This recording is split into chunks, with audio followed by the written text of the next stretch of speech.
discussing today's topics from an African American perspective. This is Another View. Good afternoon, everyone, and welcome to Another View. I'm Barbara Hamley. We're live in front of a studio audience in the studio here in Cape Charles, yes.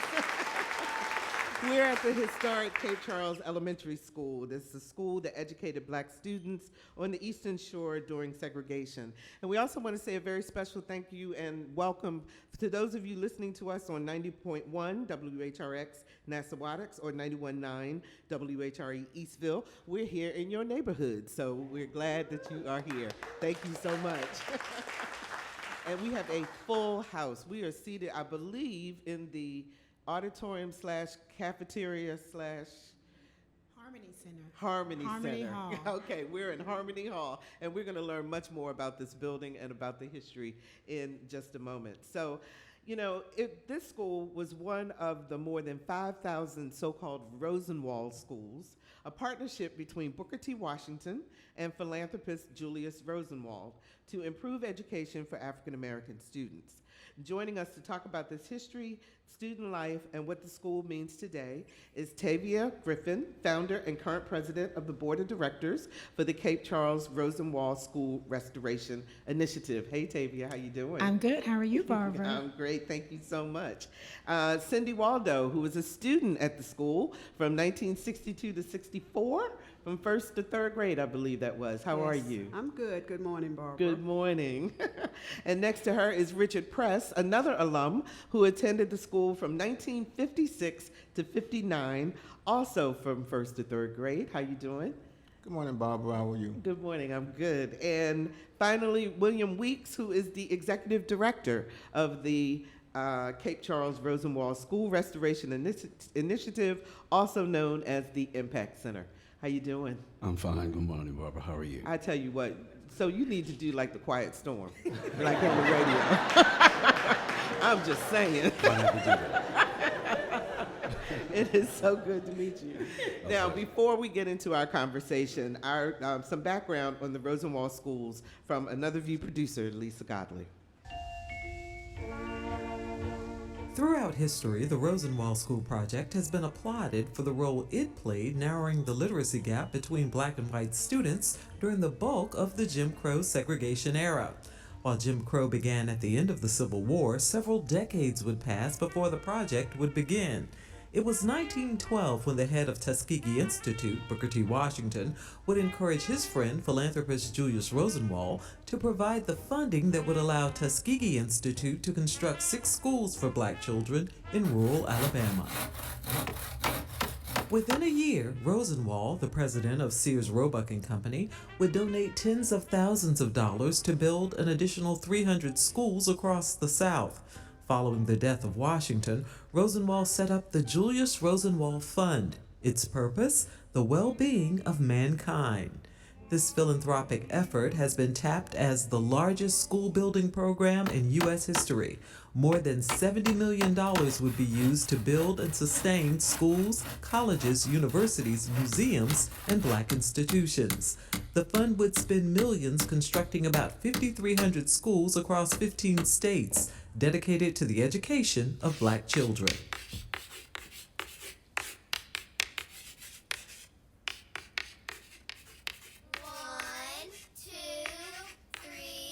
Here in Virginia, there were 382 Rosenwald schools and auxiliary buildings constructed.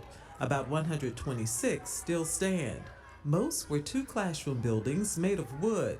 However, there were a few, like the one in Cape Charles, that was brick. The formula for building the schools would require white school boards to commit to the maintenance, and the Black communities to aid in construction as well as funding. The amount of money raised by Black communities across southern states was substantial, close to $5 million in total, a clear indication of the importance placed on the education of Black children. For Another View, I'm Lisa Godley.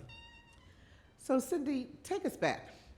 What was Cape Charles like back there in the 50s and 60s? You know, you went to school in the early 60s, I believe. But what was it like living here? Give us a sense of the community. Growing up in Cape Charles, we realize now was a blessing, because the families, they were families, our neighbors, we were very close to them. And just, I was talking to Mr. Press here, we were so blessed when we came along because we had school buses. We didn't have to walk to school. And just coming to school and learning, and there was no nonsense, so you did learn.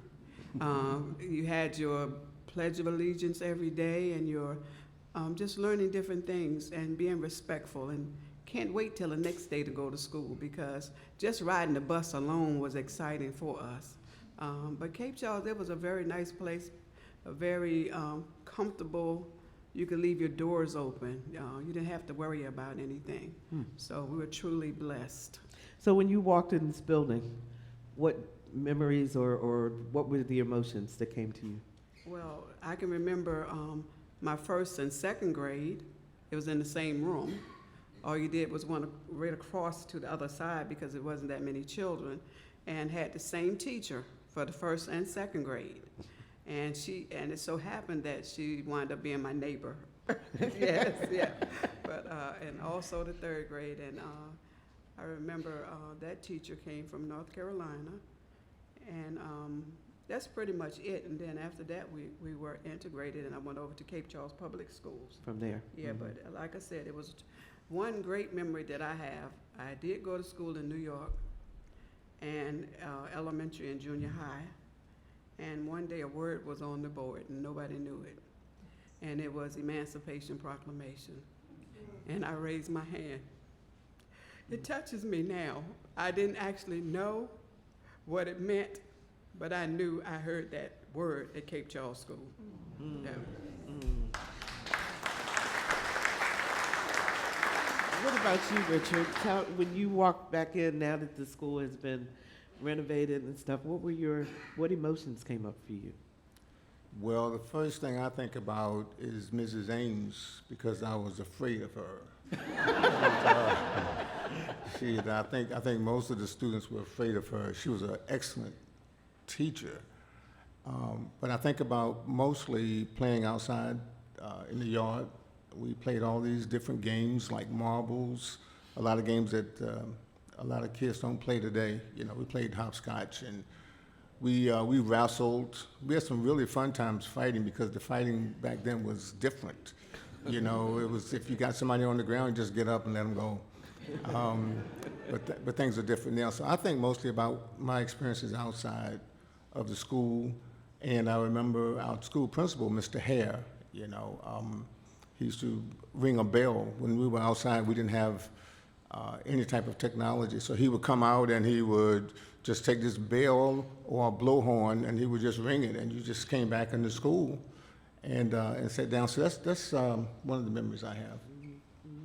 Tavia, you know, when you started the restoration, because you're the founder, I understand, of the Restoration Initiative, and now on the board also, but what made you look at this building and say, we have to do something? I have no idea. I just know that it just seemed like it was significant, and I wanted to know why. And it didn't make sense to me that it was just sitting here and not being used. Now, in the 70s, it was actually after the school closed because of integration. It actually was used as a seafood processing plant, I understand? Yes, it was actually a very prosperous eel packing plant. Eel. And I love eel, E-E-L, eel packing plant that, from my understanding, shipped eel to France. Oh, wow. Yeah, okay. And so it was very popular, but it closed down, so for over 40 years it sat vacant. So it just sat here on this property, just vacant? Yes. What was it like? Give us a sense of what was happening. Well, all of the windows, you couldn't see the windows, and they were covered by wood, and it had the name of Rob Barrett on the outside. It had for sale, and not F-O-R, but the number 4, and then sale. It was faded. There were roots coming out of the original roof, and it just looked like probably there was somebody in there, but you didn't want to find out if it was. So you said, okay, we need to do something, but how did you rally the community? How did you guys come together? Well, first I talked to my grandmother to find out, did she go here? And then did she know anyone that knew here? And she said, well, I think Miss Davis went there. Miss Davis is an alumni, and she also happened to be my hard teacher in high school. And so I called her, and sure enough, she went there. And there were some other people that she knew that went there, and we put a meeting together. We had some people from town council come, and the planner came, and we had the alumni come in the morning, and then we had lunch, and we had the town people come and to sit down and talk together. So my husband and I made sandwiches, and and everybody came to First Baptist Church to talk about it. And they decided that it was worth it? They decided that the history was worth it. At the time, the price of the building was too much for anyone to reasonably afford. And so we knew what it was assessed for, and we knew what it was going for. And so really then it became a quest to preserve the history of what happened in this building and the community surrounding the history of the building. So tell us some of the history that you learned about the building. Well, there's so much, and so I will just start some of the things we heard Ms. Lisa already say, but there were actually 4 of these schools built on the Eastern Shore, 1 in Northampton County and then 3 in Accomack County. And this school opened in 1929. It was built by contractor C.J. Russell, and really in 1921 is when a group of African-American men that were from the town started going and talking to the town council, asking them, we need to have a public school built. At that time, African-American children were meeting in a church. And they would lobby for around 8 years, and they put money together, and they wanted to buy a property that was at the corner of 13, the main thoroughfare, and the road coming into Cape Charles.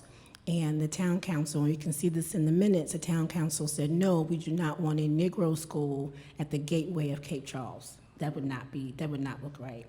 But these men were persistent. They kept going back to town council, and a property came up for sale for $600 next to the town dump. And and the decision was made to allow the school to be built next to the dump. So that's where the school was built. And Rosenwald put money together, but altogether the building was around $16,000. That was an enormous amount of money back in that day. It was.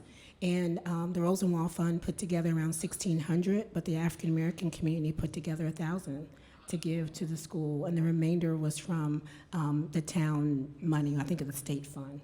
And also they put in the sweat equity, the black community to actually build Yes. build the building. That's right. Wow.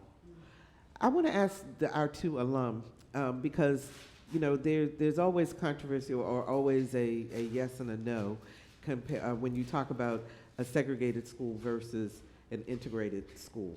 And I know both of you are very proud of the education that you received here, but I wonder if you could talk about, Mr. Price, the difference that you felt being here at this school versus when you joined other schools for integration. Sure. So, well, the first thing is that we had to walk to school every day, rain, snow, whatever. My walk was about a mile from here. I lived on Madison Avenue, and we were expected to make the perfect attendance. Well, our parents and our teachers expected us to make the perfect attendance. Didn't matter what the weather was. One of the first things I noticed, too, was that this school didn't have a bathroom in it. And you kind of wonder, for a nice brick building to be built without bathrooms. So our bathroom was, if you look to your immediate right, you'll see the woods. That was our bathroom. Okay, it wasn't until years later that they actually put a bathroom in. And someone said that, we had bathrooms. So I looked up the schematic, the architectural plans for this building. It wasn't even a bathroom wasn't even a part of the architectural plans. Okay, I noticed also that our school was situated right behind the city dump. So during our recess period, we had a lot of great smells to look forward to. And then I noticed that Northampton County High School was also situated right in front of the city cesspool. So you can imagine that all of our schools were being put in places that seemed to be well planned.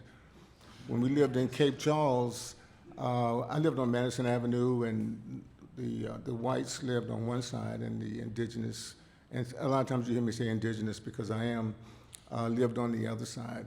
We kind of stayed out of each other's way, but on the weekends when you go downtown, it was a different story. There were certain places that we could not go, that we could not eat in, that we could not stand around. Like what used to be the Palace Theater now, and the drugstore next to it, we could order things at the counter. You know, that was about it.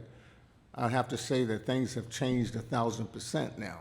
You know, the Palace Theater, the Lemon Tree are really some really fantastic, marvelous places to go. But coming here, sometimes we would get rides to school, sometimes we would get rides home. But for the most part, this was our haven. When we left our home and crossed the hump, this was our haven. We didn't have to worry about segregation. We didn't have to worry about not being treated right or not standing around a particular place. This was us. This was our community. And our parents knew it, and our teachers knew it. And I'll say one other thing about Mrs. Ames. I told you I was scared of her, but the reason being is that there was a day they had here in Cape Charles Elementary where your brothers or sisters could bring a smaller child. And I wasn't in school then, but my brothers were here. And just as a visit, you know. And my brother Joe, he wanted to show me how much authority he had as being a second grader.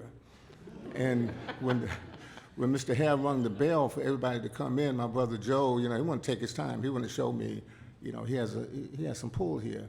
And so by the time we got into school, I noticed that it was very, very quiet. Everybody was in class, and I heard these footsteps, and they were ringing in my ears, and it was Mrs. Ames. And she came down that hall. She looked to be about 40 feet tall at that time to me. And she came and she took my brother Joe up by the ears, which it looked like, and she lifted him and took him back to the classroom, and his feet were kicking like a little fish. And I found out later on that she really didn't pick him up by the ears, it just looked that way. And I said then that I never wanted to be in that lady's class. But when my time came to be in the first grade, she was my teacher, and I cried, you know, most of the but I found out later on that this lady was so intelligent, and she taught so many children the basics. She taught me how to draw the alphabets, the ABCs. And so I talk about it a lot, but she was really very influential in my life. Yeah. What about you, Cindy? In the town of Cape Charles, where I grew up, over on what we call Peach Street, or up in we had two sections, Jersey and Sweet Kingdom, so we called it at the time. But we weren't allowed to come downtown. The only time we came to Mason Avenue is when we needed to buy some shoes or something like that. We had to stay within our neighborhood. In the school, when we were integrated, a group of us just sat together, and we didn't mingle at all. Even if you saw somebody in the grocery store, they just act like they didn't see you or anything like that. Did And you the mingle at teachers- school? No. Not even at school? Not even at school. We like recess time, we hung together. Yeah. And even we didn't have, even upward later years, we didn't have a prom together until later 80s, until it almost time for them to close. Our parents. So the black students had a prom and the Separate, white students had a yes. prom. Our parents and we got together and we raised money, and we used one of the hotels to have our prom. Oh my Yeah. goodness. So that happened for quite a few years. And then the first prom that they had together, we did have a black queen and white king. So, yeah. Do you, what are I always hear people talk about the teachers and how critical the teachers were in terms of making sure that you all learned everything that you needed to know, including Black history. Do you recall Or do you recall the difference in the way that you may have been taught here versus the other schools you wound up going to? I say that with me, it wasn't a great teaching at all, but I guess you could have put more. I'm gonna just say for myself, when I came back to Cape Charles, and I was in high school, not understanding about point systems, getting you in college and everything. I had three home ec, 2 study halls. I mean, things like that, because I wasn't set aside with a counselor telling you all that you needed to have in order to graduate, or not only graduate, you graduated because you didn't have too much, you had a math, you had an English, but no electives, no anything. It just wasn't a good thing, so. I've heard, and I'm wondering, Mr. Price, if you would tell me, were you told that your options were to go in the military and not to go to college? To go to the military, besides one college? From your counselors. We hear a lot that was a common way of counselors talking to African-American students, telling them. Counselors would tell us that the military was a sure bet, that you can get in there, you're assured that you're going to have a salary, and if you do well, you can get promoted. But for a large period of time, they did not encourage college because they thought about the financial situation. And finances were, if you didn't get a scholarship, you didn't have too much opportunity. But there were a lot of us that went to college. And when I say a lot, I mean a lot. And we have doctors out here, we have engineers, we have artists, we have architects. We didn't let those type of comments stop us. But we had a really, really good counselor. Her name was Mrs. Smith. She was the principal's wife. And so she was a very compassionate person. Okay. So if you're just joining us, we're coming to you live from the historic Cape Charles Elementary School, now known as the Impact Center. It's in Another View history lesson. Our guests are Tavia Griffin, board president for the Cape Charles Rosenwald School Restoration Initiative, William Weeks, executive director of the Impact Center, along with Cindy Waldo and Richard Press, both alum of the school. I want to open it up for questions from the audience. If you all have any questions, just raise your hand, and we will have our folks go with the microphone. Yes. What's going to happen here now? I was just getting ready to get to that, Joel. Joel's always producing my shows. We go way back. Anyway, William, I know we haven't heard from you yet, and I do want to talk with you about what the restoration means today for the community today.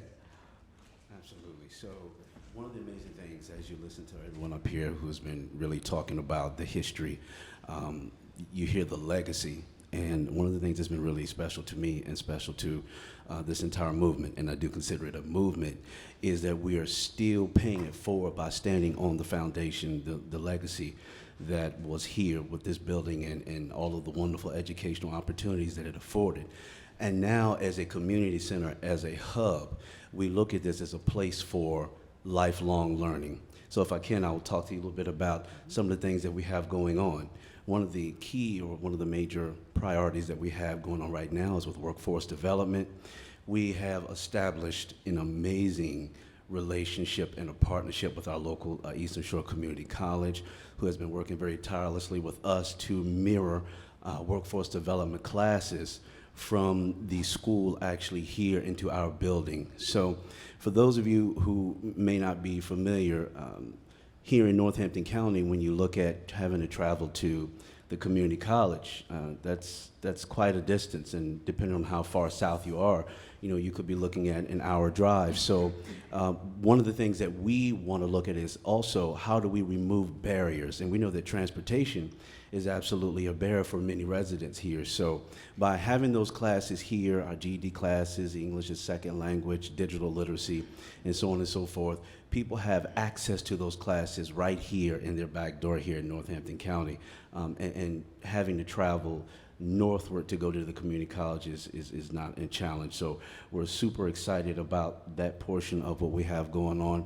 Also, you know, you've heard the alumni talk a lot about history. So our cultural preservation is really special because, you know, we live in a time where realistically a lot of, in particular the African American history, is really not being taught or is really being erased. So here we feel it's super important that we are preserving that through our digital artifacts, allowing the community to come in to take tours where we get to show a lot of through historical exhibits, a lot of what the alumni here have been talking about. But what's so great about it is when we do a lot of our tours, and as we've been working with public schools and having the students to come, it's an intergenerational approach, which is wonderful because now you get to hear and see history being told by folks who lived it and not just something that you're reading in a book. And because we realize that things have to live in the digital world when we look at the minimization of space, you get to come here and you do a tour. We talk about the importance of the Washington-Rosenwald partnership. You know, we talk about all of the different experiences that the alumni have had, and all of that is right here within the building. So that's very special to us too, and it has been very well received from all of those who have come to take tours, and especially for the students from public schools who we have had here who really enjoyed that. We also have going on with us our commercial kitchen, our business incubation model. Again, when we're looking at small businesses who are looking to thrive and grow, you know, they have access to a commissary kitchen where they can come in, and if they have canning needs, or if you are that small business and you are a caterer who is looking to expand your business, but you really need a place where you can come and do meal preparation, we have that, and that's absolutely available for those you know, who would like to take that as an opportunity or take advantage of that. Also, we're looking at where we can utilize our commissary kitchen for different classes, so culinary arts classes, and we're already working to secure agreements with folks in the community who would like to come in to do things of that nature, and who are doing manufacturing with their own products. So we're super excited about that. We also have a grant that you will be seeing here that we will be working on very vigorously for the fall and for the time to come, that we received, where we can start doing some youth programming, after school youth programming that we will have here at the Impact Center. I had a focus that was really specific more with music. We know music is a universal language. And when we deal with the youth, you always want something that they will find to be interesting, to get them here into the building, to want to learn, to want to look at, you know, other opportunities that they can take advantage of. So through this grant here, with this, they'll get to learn the other side of sound and music. We all know that there's things about sound and music that we love, but we don't know why. So there's that science, there's that mathematics, there's the engineering portion of it. So they get to come here, they'll get to learn about that, but they also get to be a part of something that they really enjoy. And then once that project is over, we're scheduling this where the community will get to come in and to see what they were able to create through their music. Yeah. Mm-hmm. Lots and lots of things going on, keeping that educational bent happening. Tavia, has there been any pushback in terms of this school being restored, in terms of the history? I wouldn't call it pushback. We have heard thoughts about what it should be and what it should not be. We've heard people say, where are you really reaching the populations that you should reach? And we've had questions about the changing of the name. I was going to bring that up. I know you were. That's why I brought it up before you. So I think just starting with that, the name of this building has always been Cape Charles Elementary. And I would dare you to say anything else, because the alumni will let you know that it is Cape Charles Elementary. However, because the school was what we call a Rosenwald school, people started relating to the school as Cape Charles Rosenwald School, when for the community, they were like, well, what's that? They had no idea. So the alumni at first didn't even know what a Rosenwald School was. They knew it as Cape Charles Elementary. So when we decided to change the name to the Impact Center, that was for several reasons. One, we wanted people to understand the legacy. And even before it became the Impact Center, like William was saying, it already had impact. The impact was the people that you see on the stage, the thousands of people that graduated, African Americans that graduated from Rosenwald Schools, like Maya Angelou and others like that were impactful in the United States, impactful in the world. And then we thought about, okay, what do we want to do later with this building? And it came back to impact. And so for us, it seemed natural, and it seemed like, okay, this is a good thing. And you all actually include Booker T. Washington. You call it the Washington Rosenwald Yes. School, because that usually is just Rosenwald. Usually it's just Rosenwald. We actually got that from Brent Leggs, who was just named the president and CEO of the National Trust for Yes, Historic and who will be Preservation. in Williamsburg in October. He will be in Williamsburg in October. I will be there too. Yes, I will too. But we got a grant from them. So these beautiful windows that you see, the original windows, was because they were in the attic and they were restored by a grant through that organization. And he coined that, and his point of coining Washington Rosenwald was because Washington is the one who had the idea. He had the idea, and then he went to Rosenwald to help him with the idea.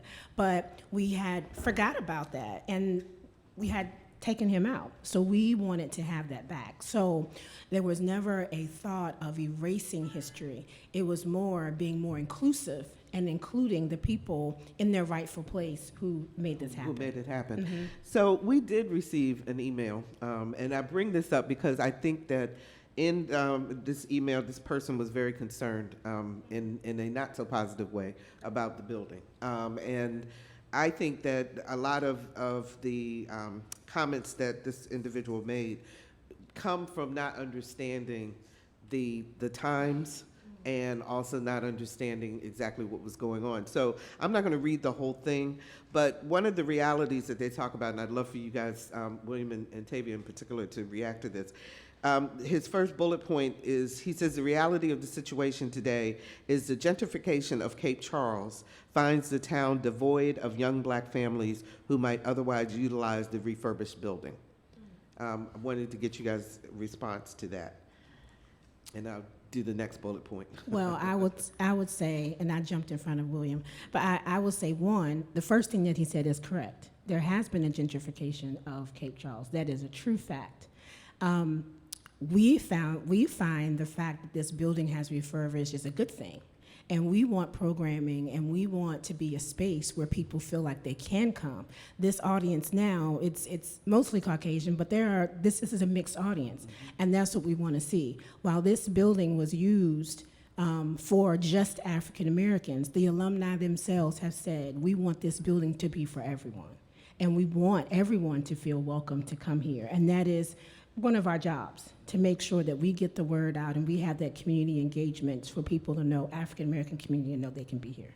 William, I'm going to throw this one to you. He says, lack of an Eastern Shore transportation system will ensure few, if any, of our black youngsters who live in the trailer parks and public housing far off Route 13 will never set foot in the building. Yeah, and as I mentioned earlier, yes, we realize that transportation is a humongous barrier here on the Eastern Shore. But once again, I think that's why we're being very, in our approach to programming, I think we're being very intentional about how we are trying to design programs, and also looking to reach out when we can to our local transportation authority to see if we can schedule programming, or if there's a partnership that we can create to actually work with them to have folks to come in, or to even work through some of our local churches and see if there are volunteers and folks who would be willing to provide some transportation services when possible and if possible. So transportation is a humongous beast, if anybody's ever dealt with that. So it's not an easy answer, but I think we have been working very intentionally to ensure that when we look at programming and events, that that's also being taken into consideration, because we want this to be a place for everyone, and we want people to feel welcome. So, and this is just so curious to me. He says there is no evidence of programming intended to attract the Eastern Shore's lower class. Is this a high class place? Not at all. So one thing, I'm sure Taven may have something to say, but one thing that I would say that's absolutely not true. Even when we look at our workforce development model, we're looking at having classes here, regardless of where you may be, regardless of your socioeconomic status or culture. And again, for this upcoming fall, we have GED classes, and we're having those ESL classes in digital literacy. So we're being thoughtful about having programming that spans the masses for your older adults, for youth. So when we look at our programming, again, we want to make sure that we are covering the broad spectrum of folks that live here. And it's not based upon one's economic status, but we're looking at what the needs are and how we can be impactful with coordinating efforts to try to address them. And go ahead, Mr. Price. I'll let you talk first. I was going to say, if you always operate at a low level, if you always do that, you'll never attain a higher level. I don't look at this building as part of regentrification. I look at it as a rebirth. When we were coming up in school, our history, we had history courses, but it doesn't mean that we were getting the right history. Why does it take 20, 30 years after you get out of high school to look back at your hometown and learn some things that you should have learned that was not in the United States textbook? Why wasn't things more geared toward here? Why didn't we learn about the indigenous people? Why didn't we learn about the history of this school? Most of the people that left this school never heard of Rosenwald. I never heard about Rosenwald until recently, thanks to Tavia. Even in high school, some of the textbooks, we talk a lot today about destroying history of the African Americans. Well, if you go back, this is not something that's just happening. When I was in high school, we had textbooks, even in elementary school, that complete chapters were torn out of the books.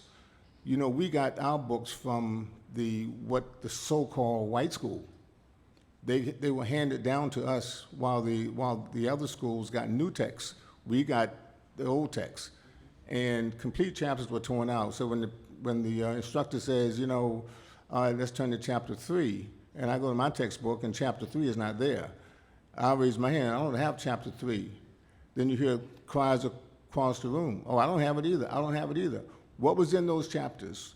Why are they all taken out from the textbooks? One thing that was not taken from the textbooks was the inside covers, where we could see names that people called us, despicable names. We lived with those. Our parents taught us not to accept it, but we didn't have to do anything about it at that particular time. So, yeah, our history is new to us, for the most part. Have you ever heard of new history? I don't know, but that's what it was. So it still bothers me to this day to think about all the information that I could have had and that I didn't have. That is such a powerful statement. Our history is new to us. That hits home. You guys had a reunion when the doors opened, right? Yes. And I want to hear from the alum first in terms of what, and Cindy, I'll start with you. What were people doing? What were they saying? Were they amazed? Were they crying? Were they glad to see each other? Give us a sense of what it was like. They were glad to see each other because, so many people moved away to find better jobs and things like that. And just to see people that you hadn't seen for 20, 30 years or more, it was real good. It was a great day. And just a picture of all of us just standing up front here. And you can go back and, like my sisters and brothers went here as well, so I can go back and point out to them some of the schoolmates that they had. So it was a great day. We had a great time. You had a good time too, William? I had a fantastic time. One of the things we got to see who was still living. And if somebody didn't show up, we ask about them, And unfortunately, sometimes, those of us that didn't make it to the reunion, for one reason or another. But it was a very heartfelt time. I have a brother named Joe who refuses to come to Cape Charles because of what we experienced when we were growing up. But he did come to the reunion, and it kind of changed his mind when he met some of the people the administrators of this building, and it kind of changed his mind. I said, things are changing, Joe. A lot of the people that are here in Cape Charles now are not the people that were back there when we were growing up, you know. And the attitudes, people speak to each other. I had some people come over from the Hampton, and I said, one thing you got to do, you have to speak to people, you know. And we got out of the car, and there was some people that got out of their cars about 6 or 7 cars down, and they waved. And the people that I was with didn't wave. I said, look, wait a minute, didn't I tell you, you have the people here speak. I don't know what's on their minds, but they speak. Cape Charles people speak to each other. And that's that hospitality, that Cape Charles hospitality. Absolutely. Tavia, you put your heart, soul, mind, everything into making this. What was that day like for you? So that day actually we had an alumni committee, and they put that together. But the board was very intentional. We wanted the alumni to know. We also wanted the community to know, to speak against things that you just named, that this building was the alumni's building. And we wanted them to be the first partakers. We wanted them to walk in this building first and really experience it. And so it was a lovely day. It was a gentleman, he came, he spoke, and one of the things that the alumni committee did is that they gave certificates to all of the alumni that were there, and they wanted to acknowledge them. And they had each one of them stand up, and they had them come to the front. And one of the gentlemen that came, his brother reached out to us later, and he said, I don't know what you guys did to my brother. And we were like, what are you talking about? He came, I don't know if it was from Mississippi or Louisiana, one of those southern states. And he said he wasn't going to come, again, because of what he had went through. And he had also been to different wars, and it just impacted him. He said he came back, and he was just a changed man. He says, what did y'all do? He says what he said y'all did was y'all acknowledged him. You all acknowledged him, and I think Miss Sabrina, I think I saw her in the audience, she called out their names, and she recognized his service, and she said, thank you for your service. And his brother emailed us and said he's a changed man. Wow. It was wonderful. It was Impact to this day. William, what was it like for you? Because you came in October, I believe, of last year as the new executive director. Yeah, I tell you what, just coming in, I thought it was really special, and for me, I knew then from that event that this was a place for me because I just loved the unity. I loved everything that particular event stood for, and just to sit and to watch the alumni. And I tell you what stood out to me was to watch the alumni walk in the building, and you could see them in different pockets of the building. They could tell you what they were doing when they were younger and what was happening and what was going on. And then in another pocket of the building, you would see them just hugging and holding each other, and that would go on for, all throughout the day. They would just hug and hold each other. So it was really special. And I think it really solidified for me that this was the place where I really needed to be, and where I felt that there would be so much impactful change being done here with this work. So, William, what room are we in now? Let's talk about the building and the different, like when it was school, what was happening in this room that we're currently in? So this. Go ahead. Okay, Yeah. So this is Harmony Hall here, and I'm not quite sure. I think maybe I will toss this one of the alumni, to one of our alumni, okay. who could talk specifically what they remember what's happening in this room, and then I'll come back to it and talk a little bit about why we named it Harmony Hall. Okay. well, this room was where we first gathered every day. We came in, all the students gathered in this room, and we had an assembly. We had to have prayer, we had Bible verses, we had the Pledge of Allegiance, and whatever words that the principal wanted to give us to start our day. It was always something very positive, always something positive. Positive in a stern way, okay? So, And then after we left this room, then we went to our classrooms. Okay. And what were the classrooms like? They were just very small, and like you said, stern. You had two. You said you had two grades. Yes. In When you first come in the door, Uh-huh. two rooms on the right-hand side there. Ah. That was like first and second grade right in that area, Oh, or second and third, yeah. Okay. So, yeah, so like you said, you broke off and you went with your teacher. And you listen because you might get that ear pulled or that ruler or something like that, so, yeah. And William, you said you wanted to talk about why you named it Harmony Hall. Yeah, so it really wasn't my name per se, but I think when you think about Harmony Hall, this is a place, and just alluding back to what I said earlier as far as being a community center and a hub, but when we bring people all together, and when you look out here, this is truly a reflection of this right now. So everyone comes together with one mind, one sound, in harmony together, regardless of culture, race, what your socio background is, it doesn't matter, but we can all come together on one common ground, and for the good of the cause. And so when we think about this room, that's the reflection of that. So I believe we asked this question earlier in the audience, but how many of you in the audience, this is the first time you've been in this building? So that's the majority of the audience. So you've expanded the word again, absolutely. So Tavia, I'm curious, are you in touch with other communities who are trying to revitalize their Rosenwald schools, and have you guys set a kind of set the standard in terms of helping to fundraise and all that? I'm sure we have not set the standard, even though it was a really hard job. I'm sure we have not set the standard. But there is a Rosenwald Association. It used to be in Virginia. I have not been in contact with them that much. At our Juneteenth celebration, we actually learned of the painter, Mr. Williams. I remember his last name, this is my maiden name. He and his wife purchased one of the Rosenwald schools in Accomack County. And they are looking for people to come together. They purchased it because they saw that it was in ruin, and they really have no idea what to do with it, and they want ideas from the community, and they want help from the community to figure it out.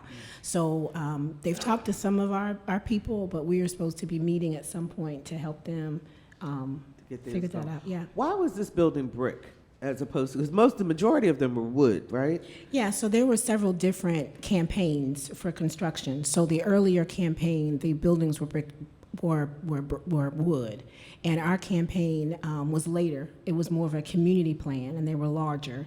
And this one was brick, happened to be brick. Do we know how many students were here at any given year?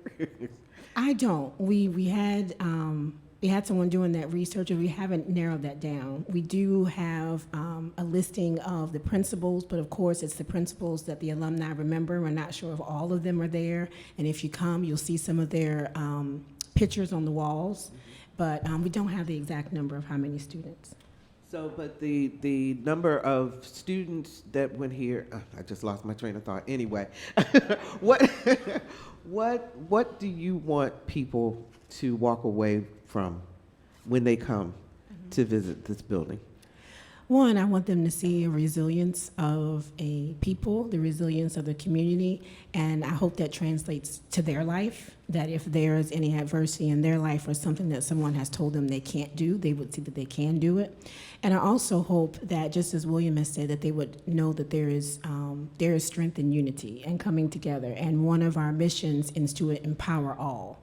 And so really the point of the Impact Center is to be a place that if you need help in different areas, and for us it's economic well-being, it's education, that you can come here and you can have that here. And even for people who are not on that side of needing the help, but if you are someone that's retired, or if you are an educator and you have a gift and you have something that you can bring, a skill set that you can bring, to know that you can come and talk to William, talk to our board members, and we will see how that fits, and to see if you'll be able to have those classes here. How long did it take you all to do this? So the pictures that you'll see of my daughter, my oldest daughter, she was 6 months at First Baptist when we put the first marker out there. My my dear Eden is now 15. So that's like 15 years. But I will say, we did not purchase the building until 2019. So the rehab began in 2022. So really, if you look at that, Yeah, 2 to 3 years. We'll give you the COVID years. Thank you. Right? Thank you. What was the hardest part about fundraising for this? I mean, when you went to the community, were they, oh, yes, or did you really have to convince people that this was worth saving? You know, honestly, most of the money that went to this building came from wonderful donors, individual donors and corporations. A lot of in-kind money was provided.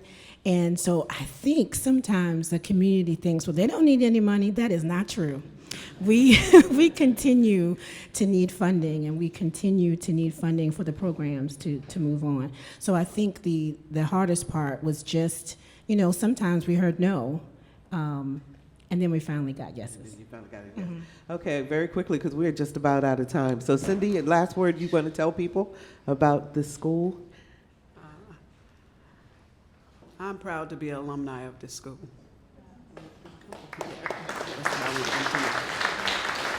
Richard, you have something? Well, I'm proud to be an alumni of the school also, but I just want us to remember that our history is very important. We should never discount our history.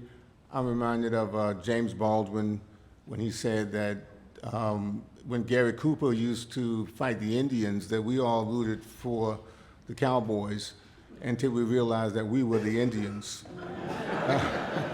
So it's very important that we learn our history so we won't lose that mental competency. And William, you get the very last word, and we're just about out of time. When people walk through these doors, we want people to envision the future and truly imagine the possibilities of what can happen here. That is fantastic. Thank you all so much for talking to us live from Cape Charles here at the Cape Charles Elementary Washington Rosenwald School. Our theme music is an original composition created especially for Another View by Jay Sennett. A very special thank you to Lisa Godley, our show producer, who put her heart and soul into producing this broadcast. And much appreciation for Jordan Christie and Victor Bowen for making sure that we sound great outside the studio. And also thanks to Dr. Barry Graham, who's monitoring this remote broadcast back in the WHRO studios. Also want to thank Kelsey Backey in marketing, Rhonda Hayes and Michelle Hinkerson from WHRO, and our volunteers, Troy Lemon, John Short, John Whalen, Pan Gritman, and Diane Davis. I'm Barbara Hamley. Have a fantastic weekend, everyone. And let's get together again next Thursday at noon for Another View.